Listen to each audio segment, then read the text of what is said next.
स्वर्णिम साम्राज्यों और गर्व से भरे हृदयों के उस युग में पराक्रमी राजा बलि का शासन था। एक महान असुर राजा जिसकी वीरता और उदारता से स्वयं देवता भी कांप उठते थे। उसका महल सूर्य की भांति चमकता था, जहां वैदिक मंत्रों के स्वर, स्वर्णिम अग्नियां और असीमित दान की धारा बहती रहती थी, जब वह तीनों लोकों पर अपना आधिपत्य स्थापित करने के लिए एक महान यज्ञ कर रहा था।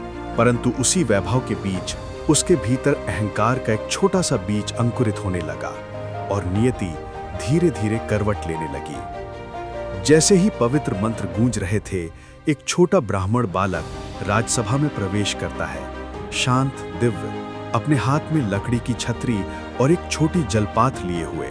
पूरा सभागार मौन हो गया। राजा बलि ने उस दिव्य आभा को पहचान कर मुस्कुराते हुए पूछा, हे छोटे ब्राह्मण, तुम क्या चाहो? बालक की कोमल स्पष्ट आवाज गूंजी, हे राजन, मुझे केवल 3 पग भूमि चाहिए। सभागार में हंसी फैल गई। एक बच्चे की 3 पग भूमि जैसे कोई तुच्छ इच्छा हो। किंतु गुरु शुक्राचार्य ने चेताया, ये कोई साधारण बालक नहीं, ये स्वयं विष्णु है। परंतु गर्व में अंधे बने बलि हंस पड़े और बालक के हाथों में जल डालकर वचन को पूर्ण कर दिया। और उसी क्षण समस्त ब्रह्मांड कांप उठा।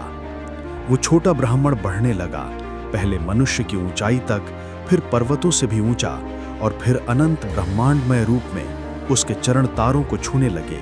उसका मस्तक स्वर्ग को भेद गया। छोटा वामन अब त्रिविक्रम बन चुका था, 3 पगों के स्वामी। अपने पहले पग में उसने पृथ्वी को नाप लिया, दूसरे पग में आकाशों को, और फिर विनीत राजा की ओर देखते हुए पूछा, अब अपना तीसरा पग कहां रखूं? दैवी सत्य को समझकर राजा बलि का गर्व विनम्रता में बदल गया। वो झुक गया और बोला, प्रभु, अपना तीसरा पग मेरे सिर पर रख दीजिए। उस दिव्य स्पर्श के साथ राजा बलि को आशीर्वाद मिला।